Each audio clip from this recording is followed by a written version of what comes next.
Gary Cassidy here, and I'm about to do the official WrestleMania preview show for Sportskeeda Wrestling.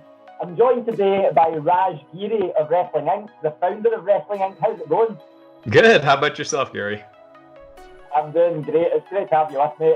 So we're doing a few of these little preview shows going forward, and thankfully it's been great. It's always with someone that I really admire or what. And Raj is no different. So before we get into a little bit about what's going to happen at WrestleMania or what we think might happen, there are a few things that have been changed a little bit, shall we say. It's looking a little bit different from the way WrestleMania normally looks. For example, it's going to be over 2 nights, which has been speculated for many years. However, that's under completely different circumstances. It's going to take part in the Performance Center and a few other little locations.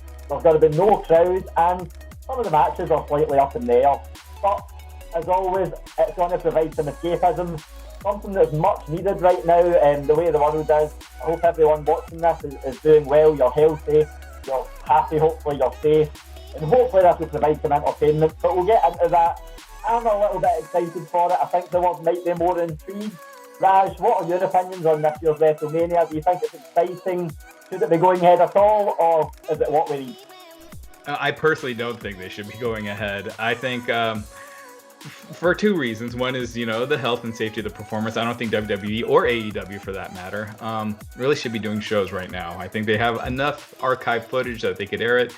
But also from a business reason. There's so much money in WrestleMania, in the stadium, and all the money it brings in. $20 to $25 million they'll likely be losing by not airing it. Airing it live. And I think by postponing it, seeing how this pans out, just pick a date, June, September, whatever, and play it by ear. If you really need to at some point do it from the Performance Center, you could always have that option. So, and then just as a fan, WrestleMania is the spectacle and the big entrances, and you won't really be having that. So just as a fan, it's going to be kind of depressing, I think, watching it in that setting. But I'm going to be watching it. Yeah, exactly. That's the one thing that I was told on it. I'm like, I kind of respect the fact that, no matter what happens, the show must go on. I don't know, now I think sometimes it maybe doesn't have to go on, particularly with the news that came out today. So many changes happening. One of them that's been confirmed is Roman Reigns isn't going to be a part of it, which we know a lot of decisions that were made recently were seemingly to get Roman Reigns into the match with Goldberg. That was going to be one of the big landmark matches that were happening. Now that's not the case. We're a week away and we're going to have a completely new main event for WrestleMania. Like you said there about the safety, obviously Roman Reigns is a bit of a special case when we go there because he is immunocompromised due to recent health things that we know about. But is that something that you think is going to harm the event? I know that a lot of things could. Is that something you think is going to be a big loss, and maybe why you should have just postponed it as Roman Reigns being missing? Yeah, I mean that was one of the big 4 matches, right? And Reigns now, it's going to be Braun Strowman versus Goldberg, and I don't know, that just doesn't ring the same to me. I know a lot of people were critical about Bray Wyatt losing to Goldberg, and I felt like with enough planning, they could have done it where you had Goldberg versus Reigns for the title, but never had the title on Bray Wyatt. You had it on someone else because Bray Wyatt doesn't really need it. But the changes they made ultimately did make the WrestleMania card bigger from what was originally planned. And Reigns versus Goldberg is a big part of that. So by that being out of the picture, I definitely think it does hurt the card. But I totally understand. Reigns, I don't think should have been put in that position to begin with, where he had to turn it down. Like he shouldn't have been allowed to go with his medical history. We hear about how coronavirus affects the elderly and then people with weakened immune systems and things like cancer, which leukemia is a form of. So he definitely made the right decision. He shouldn't have had to make that decision. And Goldberg versus Strowman, it's still interesting. Goldberg versus Strowman would have been way more interesting 20 years ago when Goldberg could jackhammer him. I don't want to see that. I don't want to see him try it now. But and the fact that it's taped, they could fix any errors or anything like that. But it'll still be interesting. It'll be interesting to see if they go with Braun as champion, because with the way things are, I feel like you keep it on Goldberg and then move on, wait till SummerSlam with the crowd, and then have Goldberg versus Reigns. Yeah, definitely. I think that's one of the things that I need to say. First of all, Roman Reigns, obviously, I don't think anyone can blame him for pulling out. Health Right. does come first, no matter how important wrestling is to you. Health comes first. So yeah, it's definitely a bit of a predicament, but obviously it's been said that they allowed him to. Not that it would have made any difference, but they've allowed him to take the year off essentially of this year's WrestleMania. But that match, we've kind of spoke about that. They can fix a few errors, do a little bit of jiggery pokery here and there and make the match look perfect. One other match that they most definitely sound like they can do that with, Undertaker's going to be in the ring with AJ Styles. Actually, he's not going to be in a ring. I've completely said that wrong there, because he's actually going to be in a Boneyard. AJ Styles was actually on, I believe, a streaming service, a gaming streaming service last night, talking about what the match might entail. He said that it's going to have a kind of cemetery feel to it. It's not going to take place in a ring. From what he said, it sounds like it's going to be kind of similar to a Buried Alive match. Is that what your taking was of it? Is that what you think it's going to be like? And if so, what do you think we'll see from this match? Yeah, I mean, that was kind of what I mentioned on the podcast a week ago when they announced it, that it seemed to me like it's a Buried Alive match, but instead of doing it in the arena, they'll be doing it, at the site of a mock graveyard. I actually think this match could be a sleeper. I think by having it on location, it'll look different.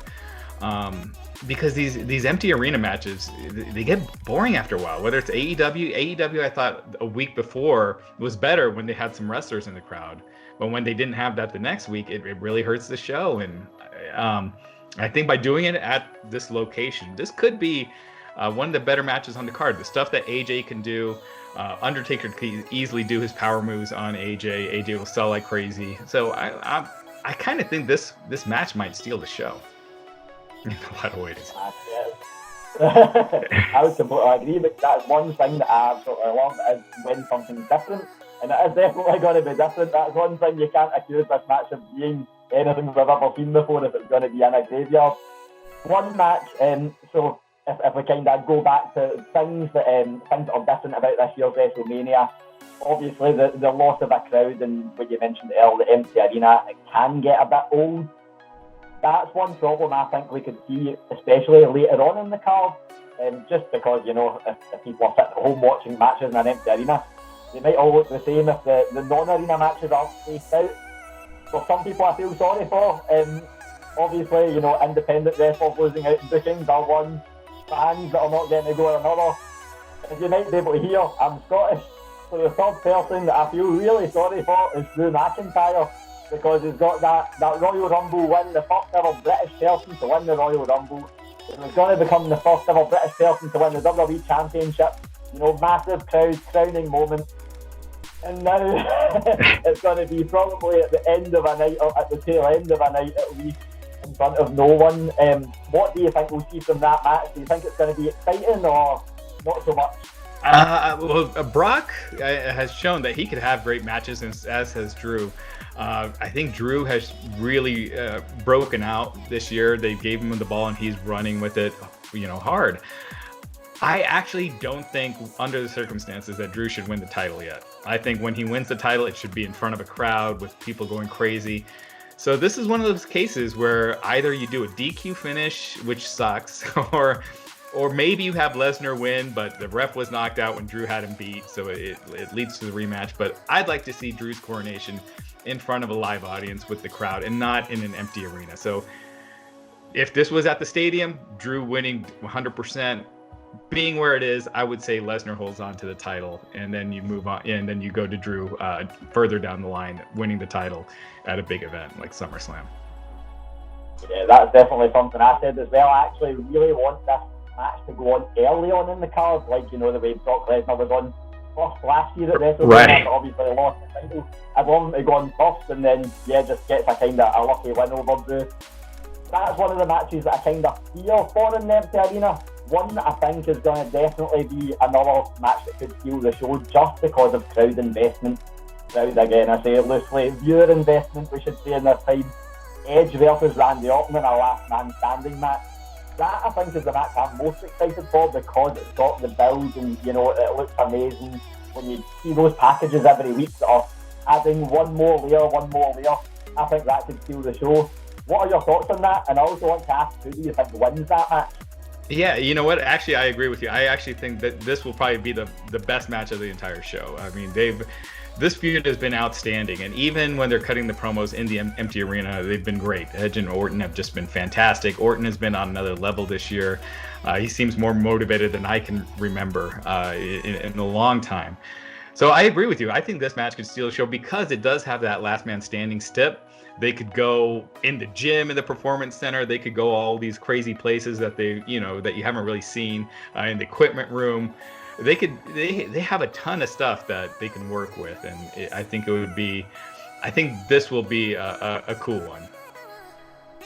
Yeah, definitely. Well, two matches that look like they might be a little bit more up in the air. So I'm going to say at the point of recording, this is not confirmed, it's merely speculation, but there's speculation that Miz won't be there, and there's a match this week to crown the number one contenders for their championship. He'll not be there. Bobby Lashley is another one that apparently is rumoured that he won't be there. He's meant to be facing Aleister Black. Do you think these matches go ahead? Is it just a wait and see, or again, do you think it's a big loss if we don't have them? Right. I don't think you need them. So I was actually working on a story. There was like a dozen wrestlers last week that were either turned away or were uncomfortable with going. Asuka was one of them that I learned that I haven't reported yet, but she was, they had been building to a women's tag title match at WrestleMania, so that looks like that's probably off. I don't know if Asuka, if she was sick at all or just didn't want to, didn't feel comfortable competing. Cesaro is another one, but he wasn't scheduled for WrestleMania anyway. I don't think they need those matches. Again, so many matches in empty arena setting. I think you're seeing it already. Without the crowd reaction, it gets old quick. So Corbin versus Elias, keep those short. The Miz was reportedly sick, and he's off WrestleMania. So we'll see what they come up with on SmackDown. But I don't know. I don't think you need that match. There's a couple of matches I want to delve into before we just ask a couple of final questions. The first one, and I think I got the reason for this one right. I was kind of trying to figure out, doing some detective work. We're somehow getting Andrade, the United States champion, and Angel Garza, competing against the Street Profits, or the champions. Andrade could become a double champion. I thought we were heading for Street Profits versus AOP. We've now learned that AOP are not going to be on television for a while, yet again due to injury. It seems like Razor has just had surgery on I believe it was a bicep injury. Right. Andrade, I think as well, he was maybe meant to be facing Rey Mysterio. I thought that was the way they were going, and I think this is just both of them don't have matches, let's chuck everything in the mixer and hope that something comes out of it. Is that your understanding of it? Do you have any further understanding of that? Or? Yeah, so Mysterio was quarantined, or self-quarantined, so they were definitely leading in that direction, where they had Rey beating Andrade clean a couple of weeks ago on Raw. This tag match, if it was like a ladder match, and again, if it was a ladder match in front of a crowd, this could be just amazing. But given what it is, I still think it could be a good match and really fun. So, but yeah, it's unfortunate with Rey and Andrade. I know they've kind of been building to a big match with them several times in the past, never really got there. It would have been cool to see them do something to finally have that big match on a big pay-per-view, but it's not meant to be at least yet.